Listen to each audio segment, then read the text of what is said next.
en estos 4 domingos del mes de septiembre hemos hablado siempre de lo que es la palabra de Dios, de lo que es la Biblia, de lo que es la autoridad de la palabra de Dios.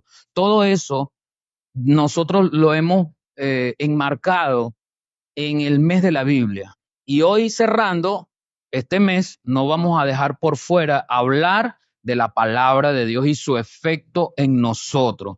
Porque la palabra de Dios, decíamos la vez pasada, el domingo pasado, es viva y eficaz, dice Hebreo, y es más cortante que espada de 2 filos. Pero lo interesante es que la palabra es viva. Si la palabra es viva, me habla de vigencia, porque usted está vigente porque usted está vivo. Usted está respirando hoy. Aunque usted tenga 60 años, 70 años y uno pueda decir que es obsoleto porque no sabe manejar un celular, por ejemplo, usted está vigente, usted está vivo hoy. La palabra de Dios es así, la palabra está viva, pero yo les decía ese domingo que no está viva la letra de la palabra, sino el mensaje que se contiene en ese logos, en esa escritura. Eso es lo que está vivo. Como la palabra de Dios está viva, ella tiene un efecto constante en nuestras vidas. Cuando usted abre la Biblia y se enriquece leyéndola con una lectura profunda, con conciencia, no solamente una lectura rápida o quizás una lectura de investigación documental. Me interesa saber cuántos capítulos hay, cuántos versículos, cuántas veces se repite esta palabra. Eso está muy bueno, eso es parte de lo que tenemos que hacer. Pero lo más importante es dejar que la palabra nos hable, porque el apóstol le enseñó a Timoteo que la palabra de Dios es útil ella es útil para redarguirme, ella es útil para corregirme, pero yo tengo que ser sincero. Cuando estoy leyendo la palabra y cuando yo estoy hablando aquí, cuando la palabra me está hablando aquí, yo no estoy pensando, ay, mira, esto que estoy leyendo es para mi esposa. Espera que llegue porque le voy a decir, mira, aquí dice. No. Esto que estás leyendo no es para tu esposa, no es para tu esposo, no es para tu hijo. ¿Para quién es lo que estás leyendo? Para mí. Diga conmigo, para mí. Así es una lectura con conciencia. Como la palabra tiene vigencia, yo hoy, a través de lo que el Señor ha puesto en mí, en relación a la palabra, quiero hablarles de un tema que tiene que ver en Deuteronomio, capítulo 8, versículo 3. Y el mensaje tiene por título, No solo de pan. Es un texto muy conocido, pero vamos a partir de una realidad vigente y presente en Deuteronomio. Deuteronomio capítulo 8, versículo 3.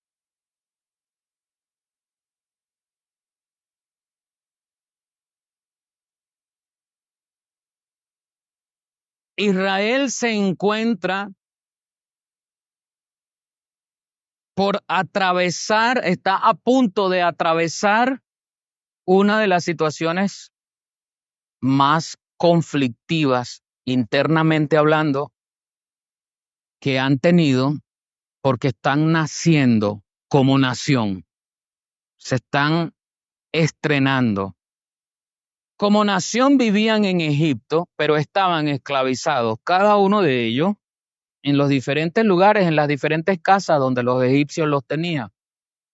Reconocían por la transferencia oral, reconocían sus antepasados, Abraham, ¿verdad? Isaac, Jacob, José, que era el más significativo porque con José como gobernante en Egipto, se le permitió a Isaac y a sus hijos entrar hace más de 400 años. Estoy ubicándome en este contexto de Deuteronomio. Así que ellos ahora, con Moisés en la vanguardia, se enrumban a la tierra prometida para ser una nación grande. Porque eso fue la promesa que Dios le dio a Abraham. Y haré de ti una nación grande. Así que ellos se enrumban a eso. Todo lo que iban a experimentar durante ese trayecto marcó la esencia de Israel como pueblo de Dios.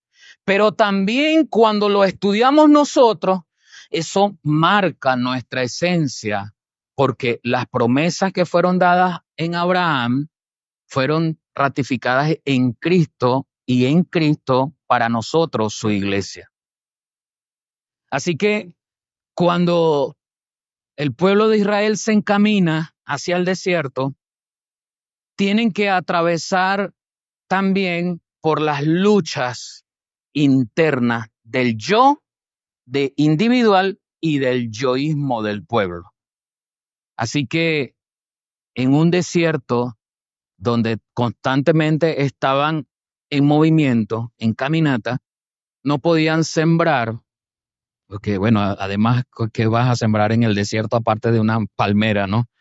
No podían detenerse a que los animales hicieran porque llevaban animales, ¿verdad? Pero no podían detenerse a consumirse todos los animales porque iban a quedar sin nada. Eran normalmente también animales de pastoreo. Así que se enfrentan a algo. 2 millones de personas caminando se enfrentan al hambre. ¿De dónde van a sacar para comer? No tenían los sembradíos para ir y escoger de las espigas el trigo. No habían sembrado plátano, topocho. No estaba la gallina cerca, el pollo, ¿no?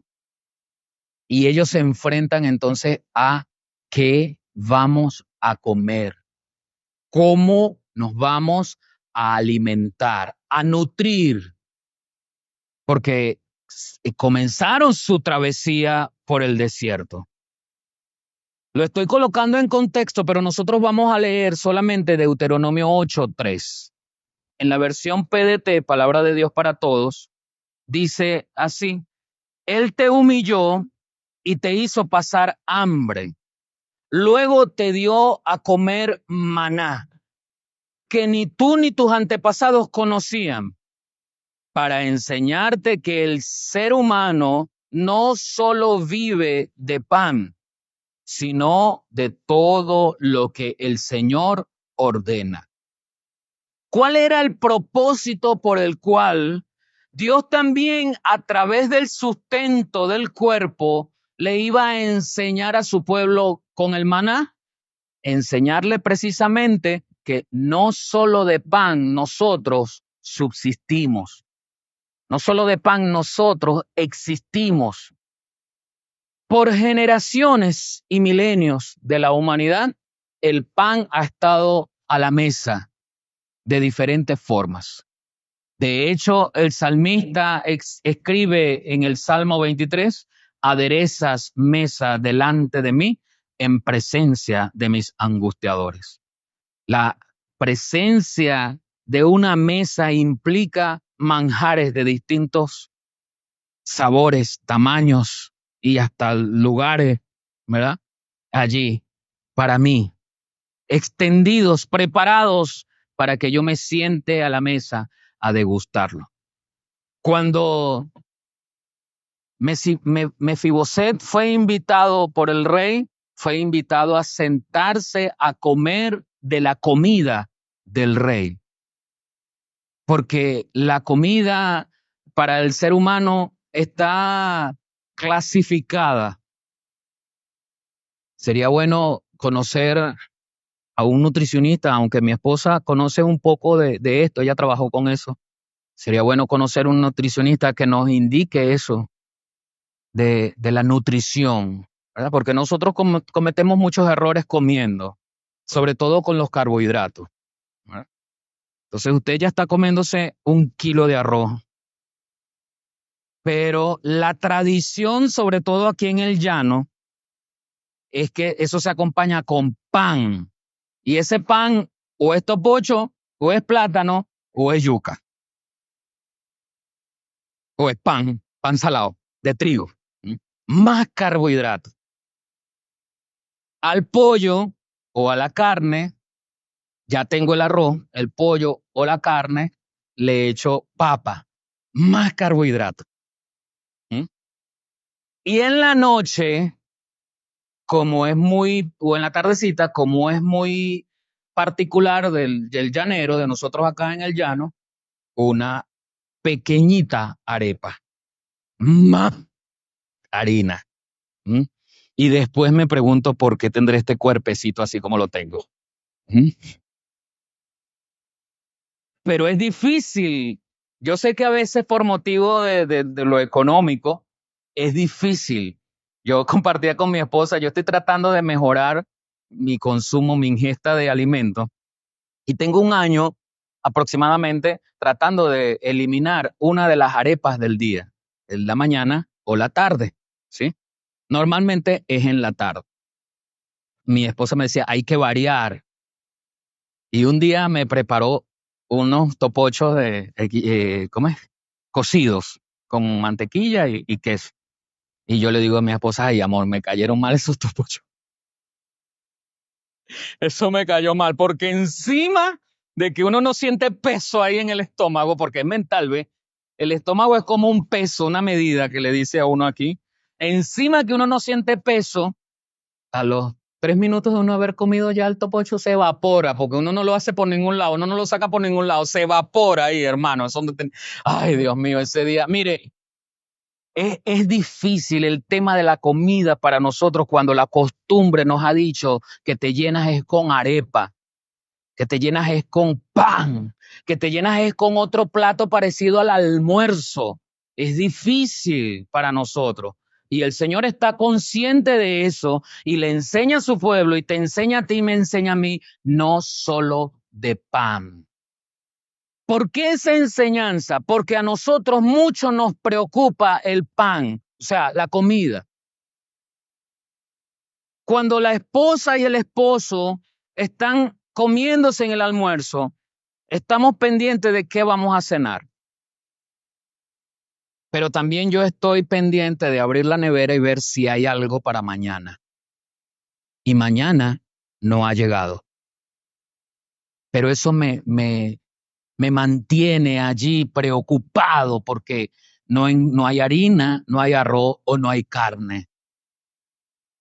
Dígame las personas que son excesivamente carnívoras.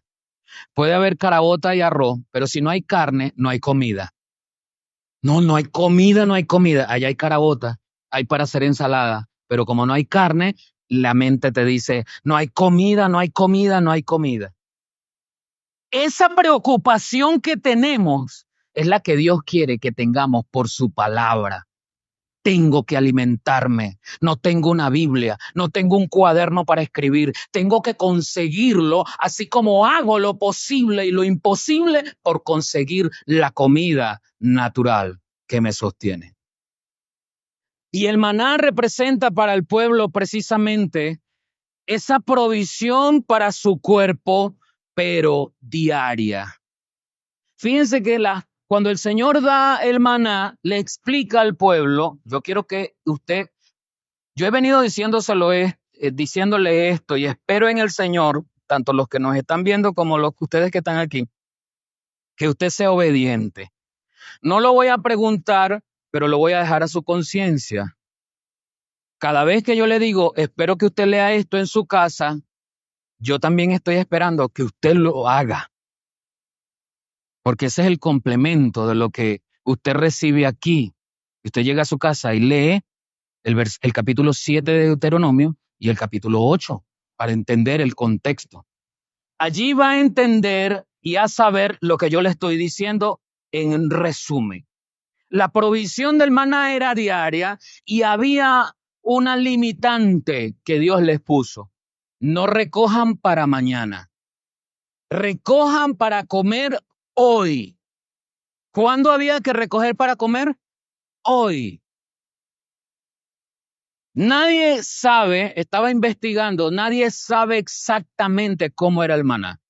Más allá de la descripción que nos da la Biblia, que era una hojuela con sabor a miel y no recuerdo ahorita qué otro sabor tenía, Más allá de eso, no hay una fotografía que nos diga, estaba leyendo por allá y también veía una fotografía que se dice que el maná era como un hongo, de esos que salen en los árboles, algo así parecido.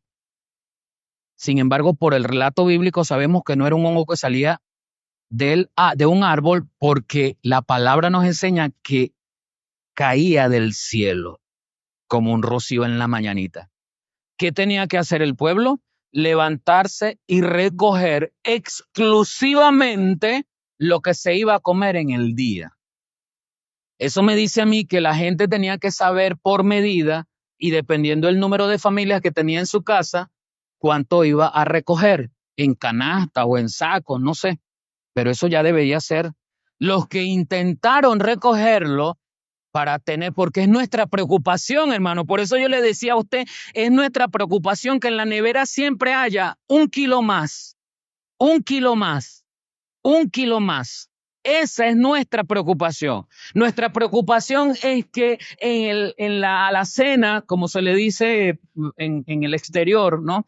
En el pote de la cocina, como se le dice aquí, de los víveres, haya 2 kilos de arroz más, 2 kilos de pasta más. Esa es nuestra preocupación. Eso es, hermano, esencial, eso es elemental de nosotros como seres humanos. Y el pueblo, muchos de ellos tuvieron ese ímpetu de recoger para mañana, por si acaso mañana a Dios se le olvidaba, ¿verdad? Echar el rocío del maná. Pero a los que de repente lo intentaron, la palabra nos cuenta que eso se podría. Le salían gusanos, que el mismo gusano hacía que se pudriera el maná. Entonces, la provisión del maná era diaria. Y era diaria para que el pueblo dependiera de Dios. ¿Depende usted de Dios? No solo para su provisión material, estoy hablando de la necesidad de la provisión espiritual, de conectarme con Dios. ¿Dependo yo de Dios? Así como algunos de repente estemos apegados al café, que nos entra un estiriquito o un dolor de cabeza porque no tomamos café. ¿Me da dolor de cabeza si hoy no he leído la palabra? ¿Me da dolor de cabeza o me da una tembladera si hoy no he estudiado algún texto bíblico?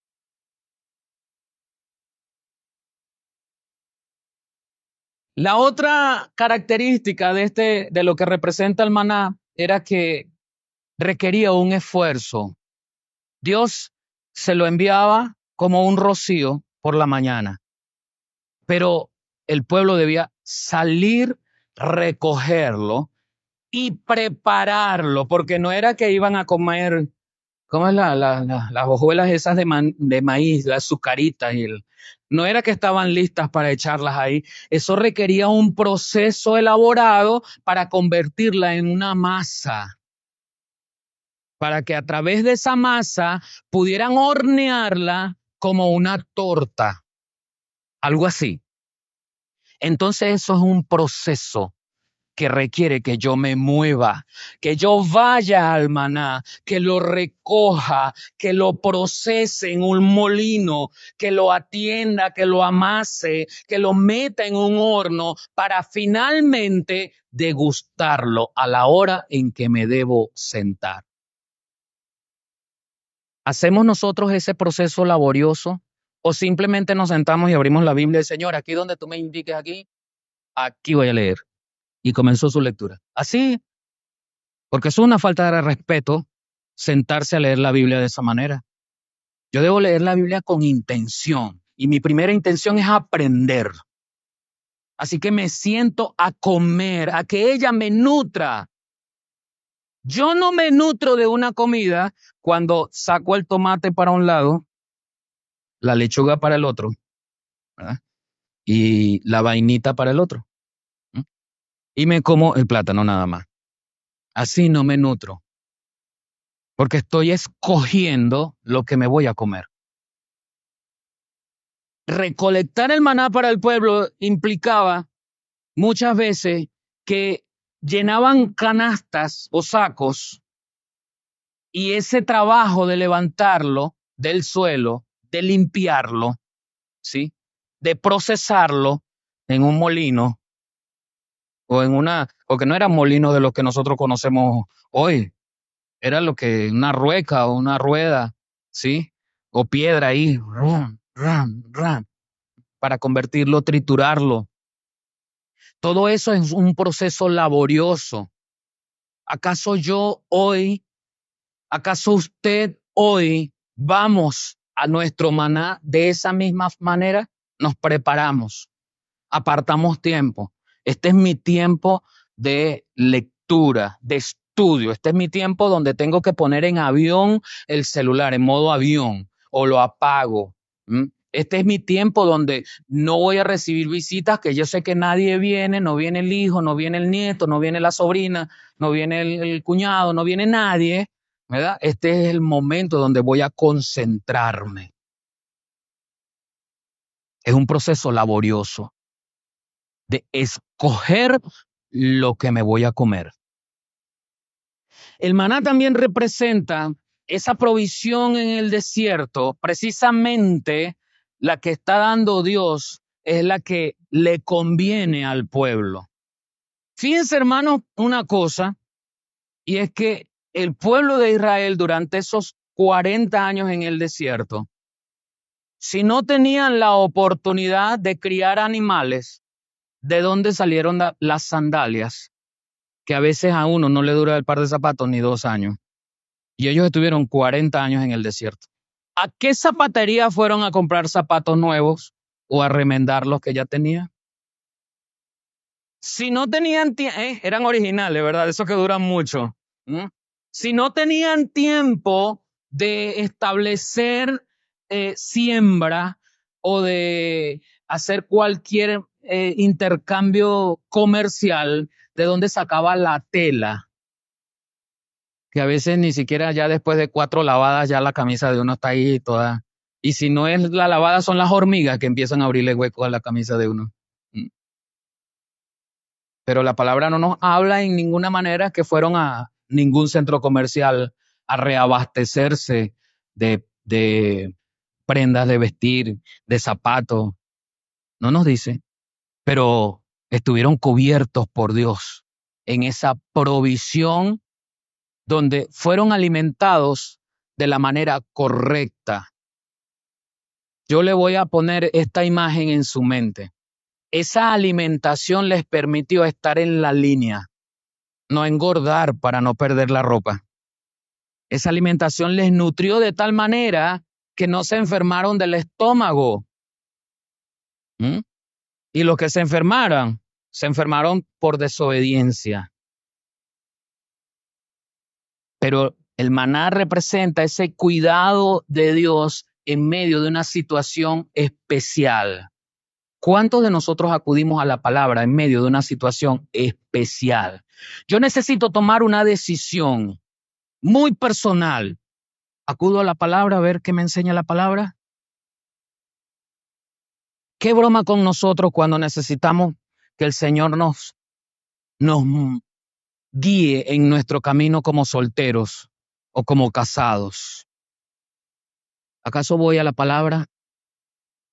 Señor, ¿será que este muchacho, esta muchacha, me conviene? Porque eso es lo que yo tengo que preguntarle al Señor. Más allá de que si lo puedo hacer, recordemos que el apóstol Pablo dice, todas las cosas me son lícitas. Entonces, para usted y para mí la pregunta es, ¿lo puedo hacer? No, esa no es la pregunta.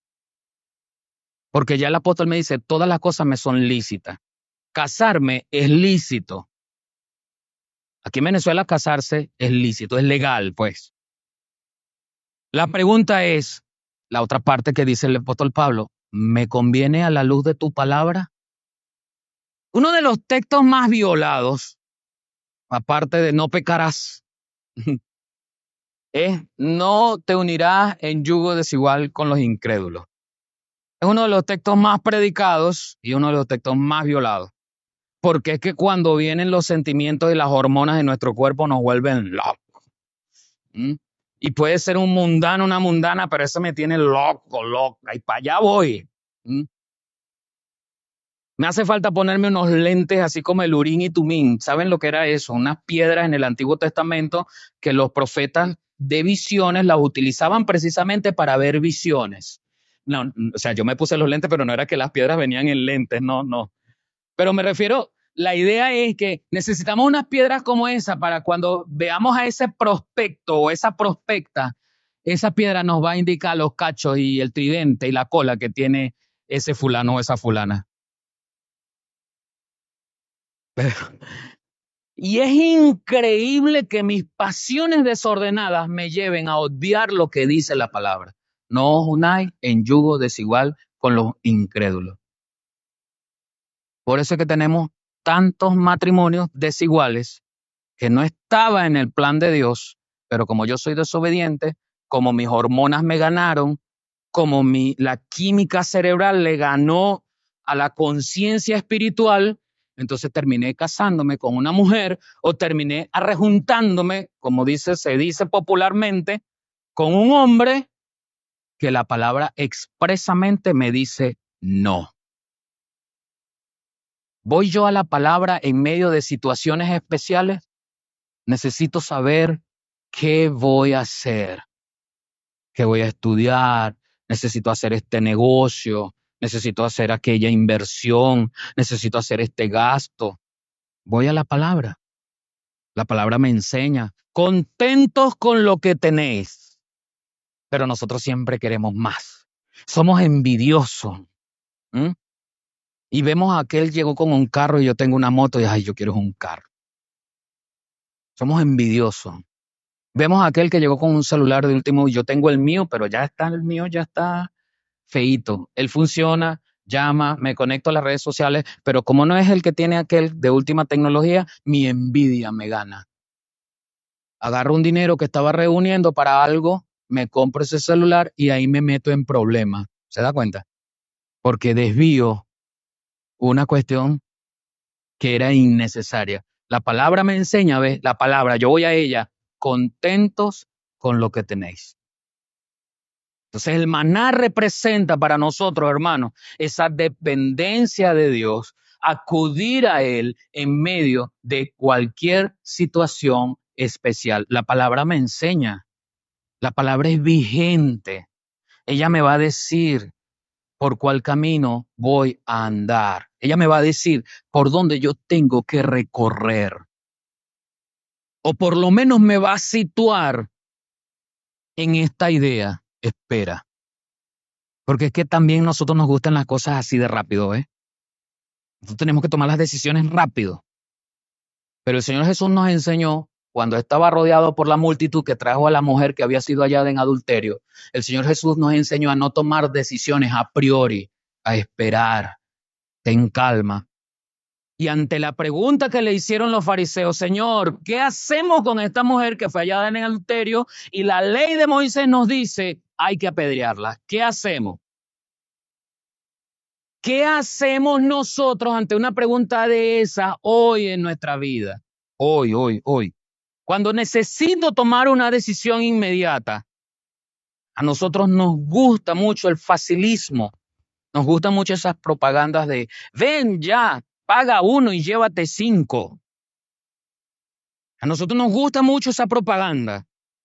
Terminamos estafados cuando recibimos un mensaje raro y te ha llegado un bono, manda tu clave de WhatsApp y te dará un bono de $500. Y entonces, claro, el mensaje que me está llegando de WhatsApp, que es el mensaje de inicio, terminó dándolo, pero ¿por qué? Porque me está diciendo que fui ganador de $500 sin yo invertir nada. Y si yo era de los que le jugaba la lotería antes y me pegué bastantes números, digo, no, esto es una bendición de Dios. Y termino estafado porque me quitan mi WhatsApp, empiezan a pedir dinero a nombre mío, termino estafado. Y a veces tenemos la desvergüenza, diría yo, de orar y diciendo al Señor, Señor, pero ¿por qué me haces esto a mí? Y el Señor desde arriba, ¿acaso yo respondí el mensaje? Respondiste al mensaje, fuiste tú. Tú fuiste el que te metiste en ese lío. ¿Mm? Yo no te mandé a querer ganar más de lo que el sudor de tu frente te permite ganarte, porque la orden fue, con el sudor de tu frente vivirás, comerás. Esa fue la orden. La orden no fue, juégate este numerito para ver si con ese numerito puedes abultar un poquito lo que te entra. Pero hay algunos que seguimos con ese numerito. ¿Mm? A mí me preocupa mucho que sí, hermano, nos tenemos que solidarizar. Sí es cierto. Pero a mí me preocupa mucho eso de que cuando yo soy promotor de alguna rifa y encima por la lotería de tal, puede ser, hermano, con la mejor intención, pero David quería llevar el arca con la mejor intención, moverla de un lado a otro.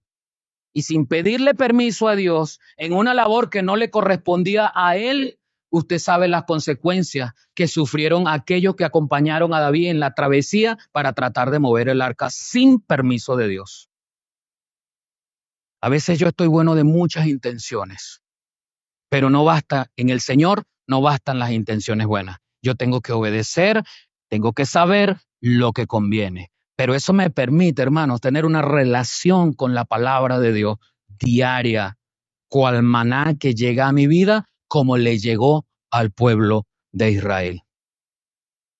El propósito del nuevo alimento, porque es que el maná, como le dije, era símbolo de la provisión diaria de Dios, era símbolo de la dependencia de nosotros hacia Dios, era símbolo no solamente de supervivencia, sino de bienestar, era símbolo de fidelidad de Dios, era símbolo del trabajo laborioso que nosotros tenemos que hacer, o en este caso que el pueblo de Dios tenía que hacer. Pero también ese nuevo alimento que dice el Señor, es un alimento que ni tú ni tus antepasados conocían. ¿Cuándo había visto Isaac, Jacob, José o alguno de los otros patriarcas? ¿Cuándo habían visto con sus ojos el maná descender del cielo? Nunca, nunca. ¿Cuándo había visto el pueblo de Israel, esa generación que recibió el maná, pero estando en Egipto, cuándo habían visto eso? Nunca. De hecho, hermanos, estaban tan acostumbrados a eso que más adelante usted lee la historia del pueblo que se cansa del maná, se cansa de salir a recoger, a trabajarlo para comer de lo que Dios envía y pecan murmurando contra Dios. La murmuración nos lleva en el desconocimiento de la palabra, lo que la palabra nos enseña, la murmuración nos lleva a decir barbaridades, tal como el pueblo lo hizo. Mejor estábamos allá en Egipto, allá comíamos carne, allá comíamos posh, allá comíamos arroz chino, allá comíamos pizza, picadillo. ¿Mm? Y aquí, esta cosa que nos está llegando. Mire lo que la murmuración hace en nuestras vidas. Es tremendo, es tremendo. Pero ese nuevo alimento que era desconocido para el pueblo y para sus antepasados, y fíjense que para ellos fue tan importante que guardan un maná que no se pudrió porque no fue utilizado para cocerlo, sino para tenerlo en el arca del propiciatorio.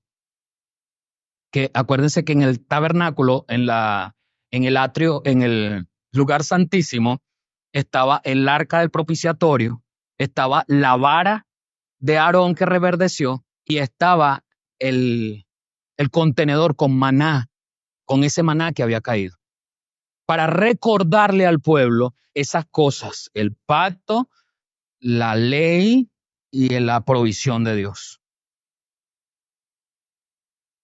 Pero antes no habían conocido. Entonces era un alimento nuevo. Era un alimento que para usted y para mí hoy viene de una manera distinta que para el pueblo. Para el pueblo vino en escritura, sí, en letra.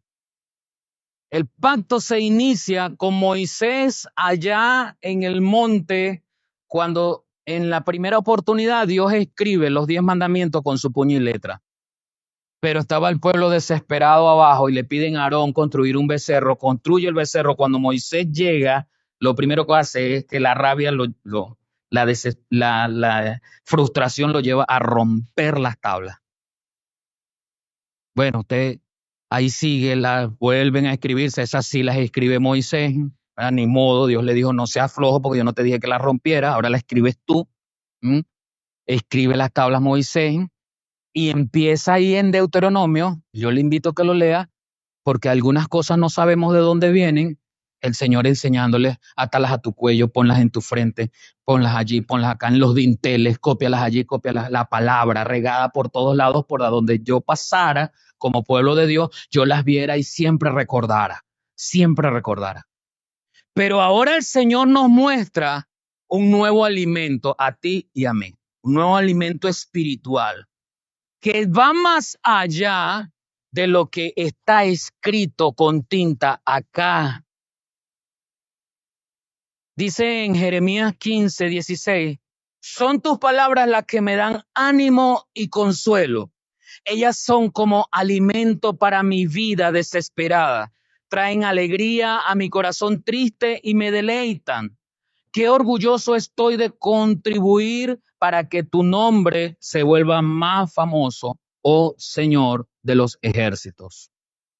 Aquí está el profeta hablando del deleite que significa comer este alimento nuevo. Jeremías 15:16, lo leí en la versión nueva Biblia viva. Es la palabra la que trae algo nuevo y llega entonces ahora a nuestro corazón.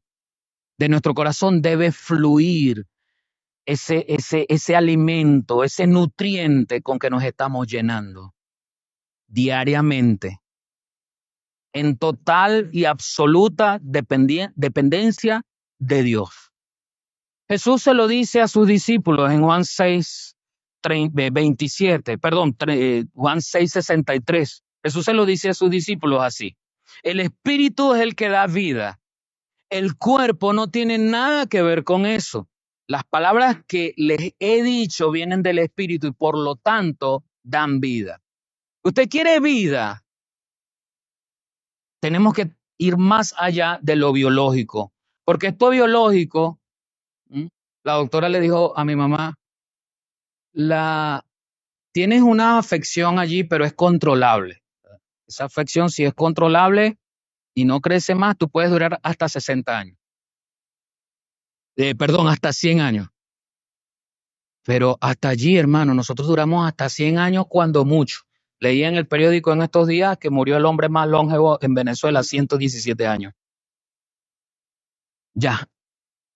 Y después, aunque mucha gente no cree en la vida después de la muerte, la palabra nos dice, y aquí estamos leyendo, que hay vida después de que este cuerpo abandona este plano terrenal.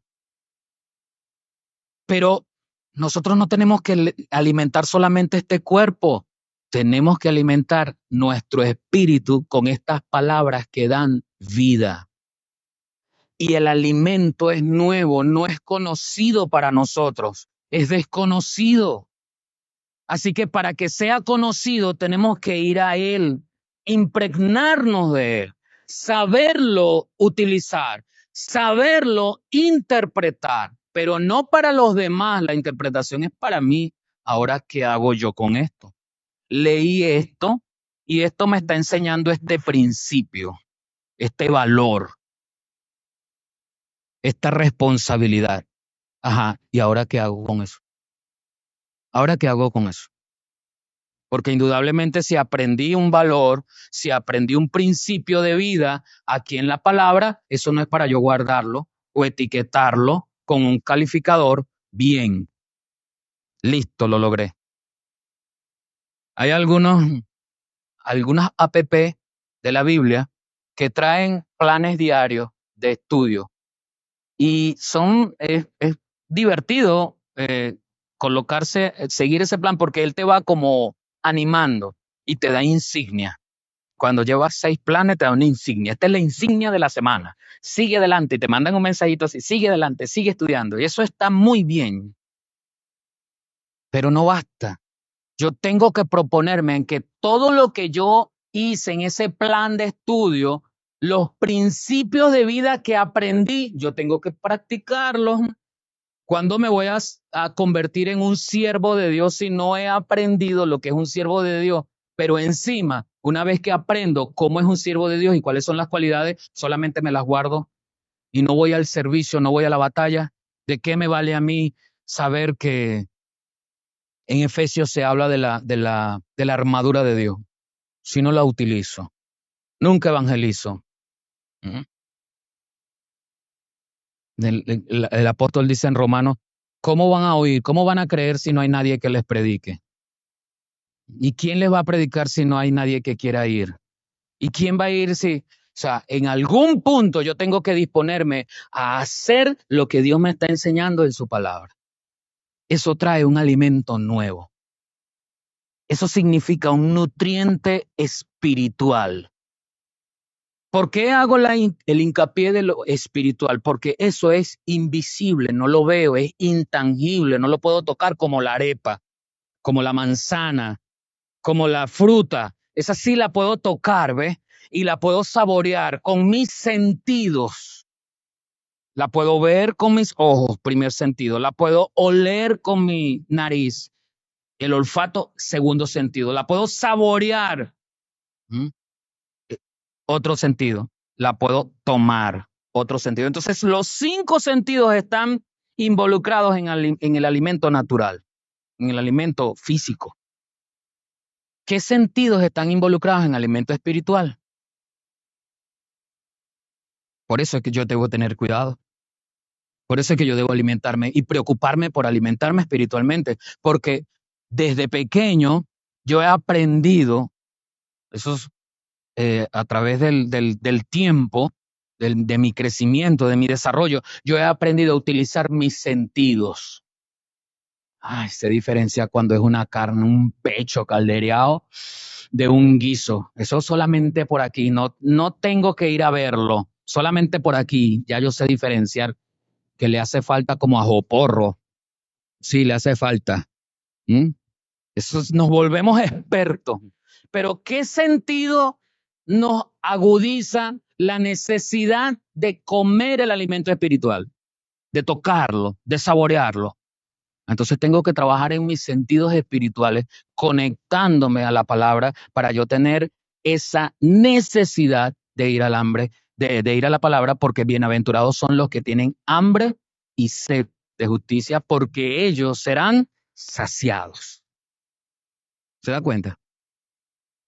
Ahora bien, tenemos también, ese maná nos ha enseñado que la palabra nos muestra que hay 2 tipos de alimentos, espiritualmente hablando, ¿sí? Jesucristo es el alimento que necesitamos todos. Conocer a Jesucristo es el alimento que necesitamos para vivir eternamente. Aceptar a Cristo y su obra, su señorío, es lo que nos garantiza que pasemos a la vida eterna junto con Él. Eso es lo que garantiza. Lo que garantiza que le sirvamos es cuánto yo me alimento de su palabra. Eso es lo que hemos dicho en estos minutos que llevamos acá. Y resulta que este tema de la palabra nos trae una idea. Yo necesito que la palabra me dé un mensaje. Eso es el rema. El logos es lo que yo leo, como acabo de leer aquí en Deuteronomio 8:3. Por eso te aflijo y te dejo padecer hambre. Ese es el logos, lo que yo leo. El rema es el mensaje, lo que eso me está diciendo, que es lo que estamos hablando. Ese es el mensaje. De ese mensaje yo me tengo que alimentar. Dice el mismo Señor Jesucristo en el mismo libro de Juan, el mismo Evangelio de Juan, capítulo 6, versículo 27, dice, no trabajen para ganar la comida que se daña.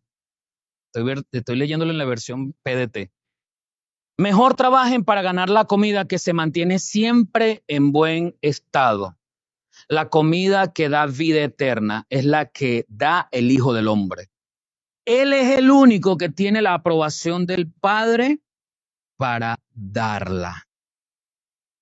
Alimentarnos de una comida extraña que alguien invente, abrogándose o auto-otorgándose divinidades, es pecado. Porque la palabra nos enseña que el único aprobado por Dios para darnos el alimento espiritual se llama Cristo. Así que a Cristo acudimos para comer, para alimentarnos. Ahí mismo, en unos versículos más abajo, 6:35, dice el Señor, yo he sido aprobado por Dios nada más. Entonces el versículo 35 dice, yo soy el pan de vida. El que viene a mí nunca tendrá hambre. Quien cree en mí nunca tendrá sed. Si constantemente nos estamos alimentando de la palabra de Dios, difícilmente voy a tener hambre de otras cosas. Pero si yo no me alimento de la palabra de Dios, por supuesto que cualquier persona con otro tipo de alimento, eso me va a parecer atractivo, novedoso, actualizado. A algunos les suena al oído físico, les suena muy bonito esas palabras de hay que actualizarse. Y hasta algunos líderes mundialmente reconocidos, religiosos, han hablado de que a la Biblia hay que actualizarla.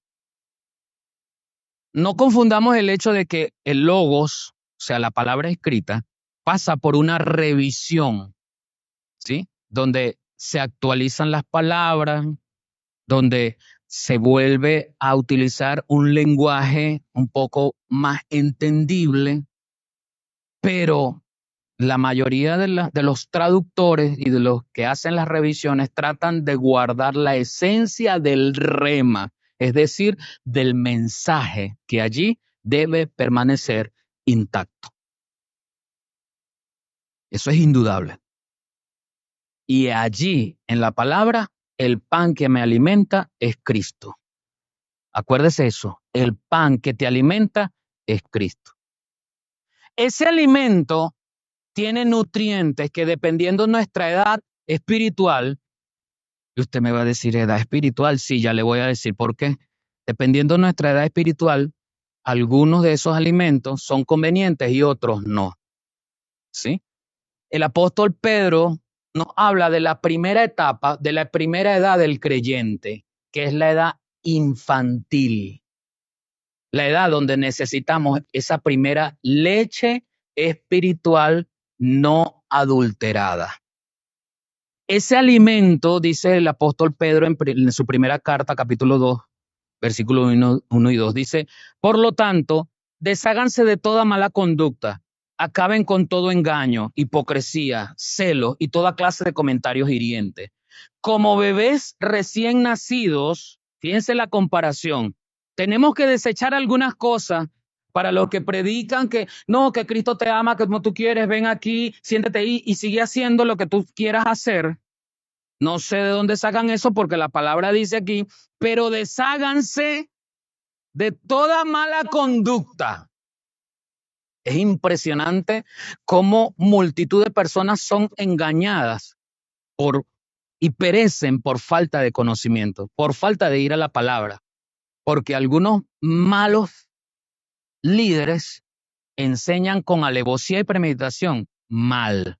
Y digo con alevosía y premeditación porque hoy la tendencia de tener un número grande de congregantes en un lugar nos hace ser permisivos. No importa, ven, siéntate ahí como tú quieras. No hagas esto, no hagas aquello, no hagas aquello, no hagas aquello. Eso no te lo voy a imponer con tal de que se vea bonito, así lleno. Me gusta que la cámara se apunte y se vea así lleno. Me gusta decir, hicieron una cola de 5 horas para poder entrar. Porque mientras más lleno, cuando yo pida dinero, pues más gente está dando. También. O más popular soy yo. ¿Sí? Y ahí caemos en esa tendencia cuando no sabemos poner las cosas como son y llamar al pecado como es. Dios ama a todos los pecadores. Y si aquí debe estar sentado como seguramente lo habrán, un adúltero, un fornicario, un homosexual, ¿m? Una lesbiana, como sea, un chismoso, un murmurador, como sea, a todos y por todos Dios murió y les ama. Pero aborrece lo que estoy haciendo fuera de lo que Él me indica. Y el apóstol Pedro lo está ratificando. Por lo tanto, desháganse de toda mala conducta y explica cómo es la mala conducta por si acaso nos queda algo, usted sabe, hay que explicar bien las cosas. Los apóstoles del Señor aprendieron como el Señor a ser buenos maestros. ¿Mm? El buen maestro no es solo el que dice, y uno está acostumbrado a eso, yo lo he vivido y traté en mis años de docente de no hacerlo. Esto ya lo deben saber, lo vieron en tercer año, yo me imagino que ya deben saberlo. ¿Mm? Para decir eso mejor no lo digo. O enseño lo básico o no lo enseño. Yo no te estoy diciendo que te detengas a enseñar lo que le correspondía al profesor de cuarto año o de segundo grado. Yo no te estoy diciendo eso. Pero no lo digas, porque eso nos hace ver así como, o sea, yo sí sé, yo soy autosuficiente, tú verás a ver cómo te las arreglas, pero estoy allí como docente ¿para qué? Entonces, si no voy a enseñar, sino que es exclusivamente lo que me dieron a mí a enseñar, pues no soy un docente, un profesor, un maestro a tiempo cabal. Los apóstoles del Señor aprendieron de él a ser explicativo, aunque sea algo básico. Entonces el apóstol Pedro le está hablando a las iglesias, usted ve en la lectura en primera de Pedro 1:1 y él le habla a las iglesias que están en la dispersión, hermanos ya convertidos. Él pudiese ahorrarse algunas líneas y ahorrarse tinta escribiendo, por lo tanto, desháganse de toda mala conducta, punto, y salta al siguiente versículo. Pero él aquí interviene y dice, acaben con todo engaño, y hace una lista, hipocresía, celos y toda clase de comentarios hirientes. Y ahí salta a lo que en este momento, a lo que nos alimenta esa primera fase como bebé recién nacido. A todo bebé recién nacido le es pertinente, importante, necesario la alimentación básica, que en nuestro caso, la biología humana, es la leche materna. Insustituible, insustituible. Es la leche materna la que le proporciona al bebé todo lo que necesita, aunque las abuelitas quieran darle un poquito de agua, ¿verdad? Porque ellas aprendieron allá a darles agua.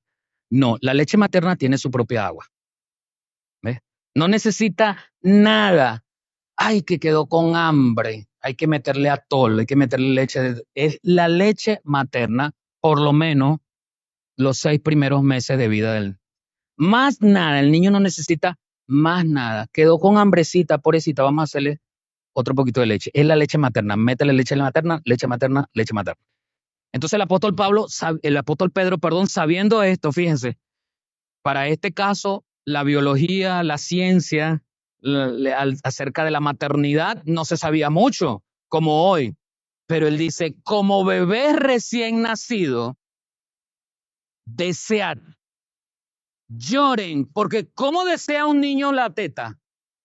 Llorando, llora por la leche espiritual. Eso es lo que dice el apóstol Pedro. Llora, clama por la leche espiritual no adulterada. Y continúa diciendo, es una leche espiritual pura para que crezcan a una experiencia plena de salvación. Somos salvos por esa palabra de salvación y nos nutrimos en la primera edad infante de nosotros como creyentes, nos nutrimos con la leche espiritual, la leche espiritual pura, no adulterada. Esa es la que asegura en nuestras vidas que somos salvos. ¿Mm?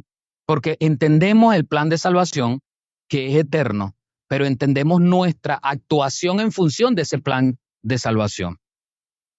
Dice, pidan a gritos ese alimento nutritivo. Este es un alimento que es para los inicios de la vida cristiana. Cuando yo recién recibo a Cristo, es necesario que yo me alimente de ese alimento. Es muy necesario. Pero cuando yo estoy creciendo espiritualmente y no tiene nada que ver con mi tiempo en la iglesia, ojo, no es que después de 6 meses en la iglesia, después de un año que hayas sido convertido, no. Después que tú te has apropiado del ABC y en Hebreos tú vas a encontrar cuál es el ABC, o sea, cuál es esa leche espiritual. Luego se habla de una lista de lo que es esa leche espiritual, la doctrina de la salvación, la imposición de manos, esto y aquello. Cuando eso está listo, yo he madurado y paso a la siguiente etapa, que está conectada entre la leche espiritual y la siguiente etapa. No hay, repito, no hay un tiempo, una edad que yo lo diga y que pueda afirmar que es después de que tienes 3 meses en la iglesia, después de 6 meses de haber aceptado a Cristo, porque eso implicaría que algunos de nosotros que somos muy viejos ya deberíamos ser ancianos espiritualmente y muchas veces no es así. Muchas veces hay ancianos con canas que son bebés espirituales y ya se lo voy a demostrar un poquito más adelante. El apóstol que escribe Hebreos, en Hebreos 6, 1 al 4, nos da una idea de esa transición entre la leche espiritual y el alimento sólido. Le dije, son dos tipos de alimentos. Entonces, él comienza diciendo, así que sigamos adelante a otras cosas. Cuando yo sé que quiero madurar, cuando me despego del ABC, que quiero ir un poquito más allá, cuando no me da miedo ir profundizando en la orilla de la playa o del río, cuando no me da miedo ir profundizando. No sé cuántos de ustedes han tenido la experiencia de estar en el río o en la playa, ¿verdad? Y meterse y que el agua le llegue aquí, que el agua le llegue aquí, y cuando pisa para allá que ya no hay más nada así, y entonces se queda aquí porque no sabe nadar, y bueno, no le estoy diciendo que lo haga así por obra y gracia, porque eso es prudente. Pero en el Señor yo tengo que ansiar dejar la orilla. Y para eso ya he comido lo suficiente espiritualmente, hablando de lo básico, para profundizar y dejar las primeras cosas. Entonces ya yo voy a perder el interés en que si aplaudo, si no aplaudo, si velo, si con velo, si no sin velo, si allá, que acá, que los pantalones, que me habló, que no me habló, que la ofrenda que está pidiendo mucho, que el diezmo, que no sé qué más, que si el bautismo por agua, que si por aspersión o por inmersión, que si no sé qué, que no sé qué más. Esas cosas ya yo las tengo claras, ya las dejo y voy a otra cosa nueva, dice el apóstol, a algo más profundo, sigamos a otras cosas. Y como adultos, dejemos a un lado las enseñanzas acerca de Cristo. No repitamos otra vez las primeras lecciones sobre cómo volvemos a Dios, sobre las acciones que llevan a la muerte, sobre la fe en Dios. Eso ya debería ser totalmente, debemos ser expertos en esa materia. No puedo volver. Pero ¿será que si yo creí en Dios o alguien cree en Dios y entonces no está con no sé quién? No, no, no, ya yo sé que Juan 3:16 dice, el que cree, que Dios envió a su Hijo para que el que crea en Él sea salvo. No, pero es que si lo hizo así, no, no, no, no, ya el tema de la salvación ya yo lo tengo fijo. ¿Ve? No, que es que si hago algo malo, que no sé, eso ya está aclarado. Yo necesito profundizar más allá del tema de la salvación. Dice, dejemos ya lo que se refiere al bautismo, la imposición de manos, la resurrección de los muertos, el juicio eterno. A nosotros, una vez, hace como 10 años, yo prediqué una predicación, recuerdo que tenía por título, ¿y si? Eso, así, ¿y si? Porque a nosotros nos gusta el easy. ¿Sabe lo que significa el easy? ¿Y si mejor lo hago? ¿Y si cuando llegue y está? Y si resulta que, pero usted busca en la palabra, en las enseñanzas de Jesús, de los apóstoles, ¿y cuántos easy se encontró? De parte de los que estaban enseñando, porque vemos un easy dibujado en las palabras de Nicodemo. Cuando el Señor le dice a Nicodemo, es necesario que toda persona nazca de nuevo. Entonces Nicodemo utiliza un easy en otras palabras. O sea, él condiciona, él se pregunta, ¿es que acaso alguien puede volver a entrar? Él sabe que biológicamente es imposible, pero ese es un easy. Le estoy poniendo una condición a la enseñanza que el Señor me está diciendo, a lo que Él me está enseñando. De allí viene entonces que yo debo dejar el easy. ¿Mm? Y si yo lo veo allá, Él no aceptó a Cristo, pero y si yo lo veo allá cuando allá se pase lista, no, ya eso pasó. Usted debe saber que la persona que no confiesa a Cristo como su Salvador, indudablemente no va para el cielo, no se encuentra con el Señor. O sea, eso es ABC. Dice el versículo 4, perdón, el versículo 3. Si Dios lo permite, esto es lo que haremos. Le da entrada al versículo 4. Así que en alguna ocasión han entendido el Evangelio. Los que han entendido el Evangelio han gustado el sentido del gusto espiritual. Han gustado las cosas del cielo. Han participado del Espíritu. Han saboreado nuevamente la palabra de Dios y los poderes del mundo venidero. Ese es el alimento espiritual no adulterado, la leche, lo básico. Pero ahí vamos, indudablemente cuando ya yo quiero despegarme de eso, no es que me voy a olvidar. Cuando usted aprende a dividir en 3 cifras y se mete con las ecuaciones, o cuando usted aprende a multiplicar de 4 cifras y se mete con las ecuaciones, usted olvidó multiplicar. No, porque ahora va para ecuaciones y debe utilizar la multiplicación, pero para algo más complejo. Ahora va a ser ecuaciones lineales, ecuaciones cuadráticas, ecuaciones no sé cómo. Yo no soy muy bueno en matemáticas, pero profesora ya, José Luis, me puede ayudar, ¿no? Dígame, cuando se está viendo matemática 1 y 2 en la universidad, límites e integrales, derivadas. ¿Ah? Dejamos la suma, que fue el ABC. Dejamos la división, que fue el ABC. Dejamos la multiplicación. No, esa es la base para responder derivadas integrales. Y pare usted de contar los otros cálculos que se ven.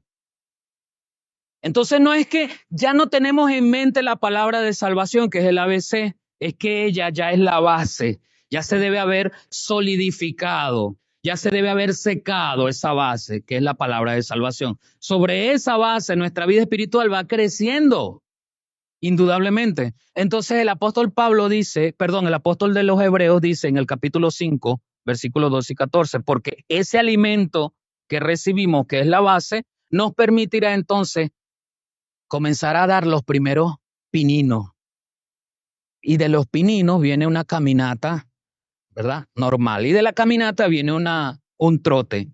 Y del trote viene una carrera. De la carrera viene el maratón y de la maratón una prueba de velocidad. ¿Mm? Pero todo comenzó hace un tiempito atrás con un gateo que nos permitía irnos levantando, ejercitando. Eso es lo que se conoce como motricidad fina y motricidad gruesa. Dice Hebreos 5, 12 y 14.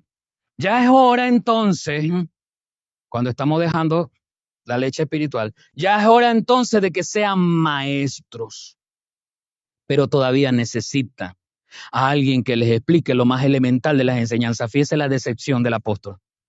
Ya es hora de que sean maestros, pero aún necesitan quien les explique lo elemental.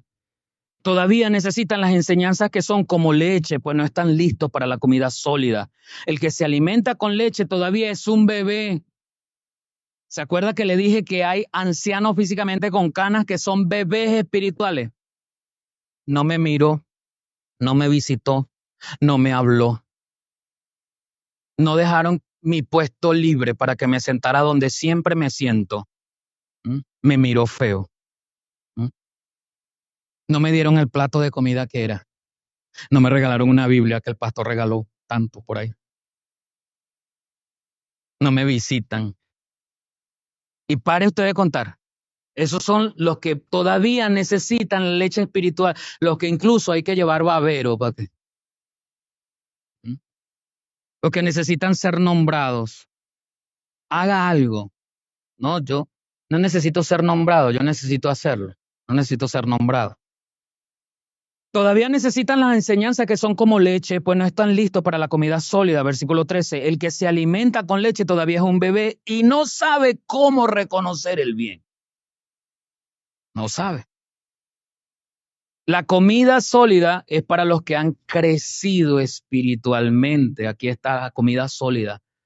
La comida sólida es para los que han crecido espiritualmente y para aquellos que por la práctica, entonces ya yo dejo la teoría para que lo que yo aprenda de aquí, yo ahora lo voy a practicar en mi vida, con mi esposo, con mi esposa. Yo aprendo de la mansedumbre y si estoy casado con el primero que tengo que ejercitar o practicar la mansedumbre es con mi esposa y con mi esposo, ¿m? Con mis hijos, con mi vecino, con mis compañeros de trabajo, con mis hermanos en Cristo.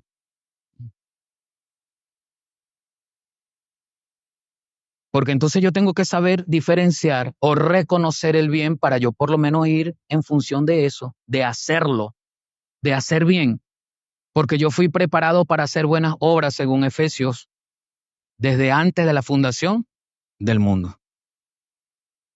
Y sigue diciendo, la comida sólida es para los que han crecido espiritualmente y para aquellos que por la práctica han aprendido la diferencia entre lo bueno y lo malo. No es solo la teoría la que nos va a enseñar lo que es bueno y malo. Es la práctica de la palabra la que me enseña sobre lo bueno y lo malo.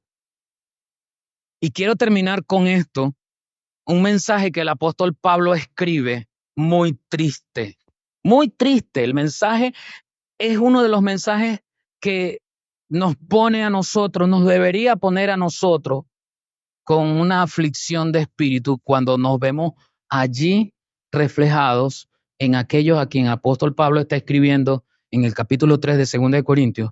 No pude hablaros como hermanos espirituales. Wow, Señor, no puedes hablarme a mí como alguien espiritual. ¿Por qué? ¿Por qué no te escucho? ¿Por qué no te entiendo? Porque no recibo no solo de pan. No es solo de pan, hermanos, no es solo de la arepa, no es solo del trigo, no es solo de la harina que yo me debo alimentar. Yo me debo alimentar con la palabra de Dios todos los días, depender de ella, gritar por ella, ansiarla, llorar por ella. No puedo concebir un creyente ¿m? Que pase tiempo sin leer la Biblia, sin estudiarla. Y usted reconoce, sé que se acuerda, porque yo le he dicho recientemente, pero se lo voy a volver a recordar, aquella historia de aquella familia que invitó a un pastor a su casa a cenar, ¿se acuerda? Lo invita a cenar, saca la mejor vajilla, esa vajilla que nosotros esperamos que venga el rey de Inglaterra a visitarnos para poder sacarla, ¿verdad? Porque está allí guardada y de todas maneras la saco cuando venga alguien súper especial. Bueno, fue el pastor, sacó esa vajilla, una vajilla de plata, comienzan a comer. El pastor se va, agradecido a la familia por la visita del pastor, por ese compartir. Y cuando están lavando, que están guardando la vajilla en cada cajón donde va para volverla a meter hasta el otro año, se dan cuenta que falta una cuchara. Y busca la cuchara. No, pues no está aquí. Se la llevó el pastor. ¡Ay! Dios mío, qué pena, se la llevó el pastor. Y ahora, este pastor es amigo de lo ajeno. Estoy hablando de otro pastor, no de mí. A mí sí me invita a comer, ¿o yo? A mí sí me invita a comer. Y dice la mujer, ay, señor, esa incomodidad, esa incomodidad, esa incomodidad. Y la mujer le dice a su esposo, no, tenemos que salir de esto porque a mí me da pena decírselo, pero de alguna manera le dice al esposo, no, vamos a invitarlo a comer el otro domingo otra vez. Bueno, vamos a invitarlo a comer el otro domingo otra vez y ahí le decimos, sí, el otro domingo, pastor, vamos a cenar, vamos a comer. Se lo llevan otra vez y le sirven su comida, pero sin la cuchara. Y el pastor, Este, bueno, discúlpeme, pero me hizo falta la cuchara. Y aprovechó la pareja porque era el momento ideal. Era el momento exclusivo de sacarse esa espina. ¿Ah? Ay, pastor, pero esa es la cuchara que usted se llevó el domingo cuando vino pasado, ¿no se acuerda? Y le dice el pastor, ay, hermana, perdón, pero la cuchara la metí en su Biblia. Ahí está la cuchara. ¿Cuántos de nosotros pasamos una semana sin abrir nuestra Biblia? Sin ir a la fuente que nos debería alimentar todos los días. ¿Cuántos ya se han montado en internalizar, memorizando Tito 3 y Tito 2? ¿Eh? Y Tito 3 ya tiene 4 meses. ¿Mm? Escasamente unos 8 hermanos pasaron por aquí en el trayecto de esos 4 meses. Y Tito 2, esta semana, ¿cuántos se saben el primer versículo de Tito 2? ¿Eh? ¿Cuántas veces vamos a la fuente que nos enseña? Cierra sus ojos allí donde tú estás. Esa fuente que nos permite pasar a un estado diferente para alimentarnos, un estado de vida espiritual importante que debiese ser profundo, que debiese ser nuestra nota, nuestro ímpetu. Y hablo de nota porque es un recordatorio que debe convertirse en un hábito para mí. Ir a la palabra, ir a la palabra, ir a la palabra, ir a la palabra. No solo de pan vivirá el hombre, sino de toda palabra que sale de la boca de Dios, como dijo el Señor Jesús. Recordando estas mismas palabras, el Señor Jesús se los ratifica a su pueblo y a sus discípulos. Vamos a pedirle perdón al Señor porque somos desobedientes y no atendemos a ese llanto que debemos tener por la palabra diaria como el maná. Vamos a pedirle perdón al Señor porque somos flojos, queremos leer así superficialmente. Ya leí el Salmo 23 ya. Listo, salí de ese compromiso. Vamos a decirle al Señor, Señor, perdóname porque soy flojo para leer tu palabra, para escudriñarla, para hacer un hábito de estudio de tu palabra. Perdóname, Señor, por mi flojera. Perdóname, Señor, porque no me importa muchas veces. No te tengo en primer lugar. Perdóname, Señor, perdóname.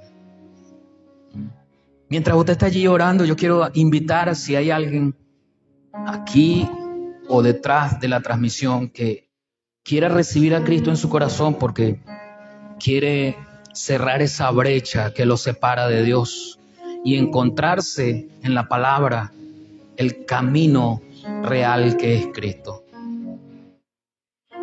Coloca en tu mente la necesidad que tienes de sentirte y experimentar el perdón de Dios. Pero para ello tienes que ir al Señor y decirle, Señor, perdóname por mis pecados. Soy un pecador, me arrepiento de lo malo que hice. Perdóname, Señor. Y usted sigue allí pidiéndole perdón al Señor porque no lo tenemos en cuenta en primer lugar. No es necesario que usted me diga a mí que no tiene lentes, no es necesario que usted me diga a mí que no tiene tiempo, no es necesario que usted me diga a mí nada. Usted se lo va a decir al Señor. De alguna manera el Señor le va a proveer. Mi abuelo era un analfabeta, no sabía leer y cada día, cada mañana, lo primero que hacía ese par de ancianos era leer la palabra. Mi abuela fue analfabeta hasta que un programa de esos de viejos le enseñó el ABC de la lectura. Y cuando se puso a leer la Biblia, aprendió de manera fluida la lectura. Y mi abuela leía todos los días la Biblia a mi abuelo y mi abuelo no sabía leer. Y mi abuelo le recitaba la palabra de Dios como si la leyera. Las excusas las tenemos nosotros. Las excusas las tenemos nosotros.